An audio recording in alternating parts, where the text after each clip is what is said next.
তাক গুলি কৰাৰ পিছত ফোন কৰিছে যে মোক গুলি কৰিছে মোক জেগাত। তাৰপিছত আমি দৌৰি চব মানুহ তাত গ'লোঁ। তাত গৈ দেখিছোঁ বহুত মানুহ জমা হৈ আছে।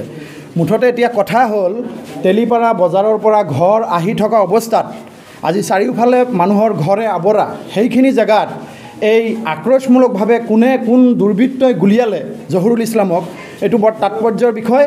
আৰু এই শাৰদীয় দুৰ্গোৎসৱৰ প্ৰাক মুহূৰ্তত এনেকুৱা ধৰণৰ পৰিস্থিতি বেয়া কৰা কাৰ্যক আমি সদৌ অসম সংখ্যালঘু ছাত্ৰ ইউনিয়নে ধিক্কাৰ জনাইছোঁ। আৰু ইয়াত পুলিচ প্ৰশাসন ইতিমধ্যে উপস্থিত হৈছে। পুলিচ প্ৰশাসনৰ ওচৰত আমি তীব্ৰভাৱে দাবী জনাইছোঁ যে এই দুষ্কৃতিকাৰীক অতি শীঘ্ৰে যিকোনো উপায়ন্তৰে তাক কাৰায়ত্ব কৰিব লাগে আৰু উপযুক্ত শাস্তি বিহিব লাগে। এইখিনি আমাৰ ফালৰ পৰা দাবী জনাইছোঁ আমি প্ৰশাসনৰ ওচৰত। এতিয়া মানুহ কি কণ্ডিশ্যন আছে? মানুহটোৰ কণ্ডিশ্যন এতিয়া অলপ চিৰিয়াছ কণ্ডিশ্যনতে আছে, কিন্তু বাচি গৈছে। মানুহটোৰ মানে বেয়া জেগাত গুলিটো লগা নাই, হাতৰ এনেকুৱা জেগাত গুলি লাগি এক ছাইডত লাগি বেলেগ এটা ছাইডেদি পাৰ হৈ গুলিটো পাৰ হৈ গুচি গ'ল।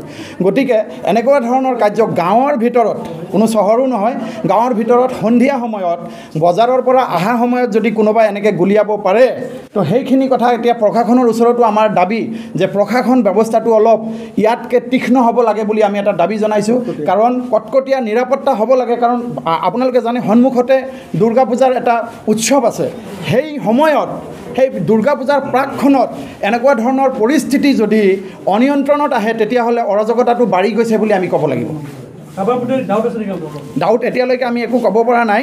যাক গুলিয়াইছে তেখেতে অলৰেডি আমাৰ OC ছাৰক এটা মানে আশ্বাস তেনেকুৱা দিছে যে আমি পিছত ক'ম। OC ছাৰে সুধিছিলে যে আপোনাৰ কোনো তেনেকুৱা শত্ৰু আছে নেকি? তেখেতে কৈছে যে মই সময়ত আপোনালোকক জনাম।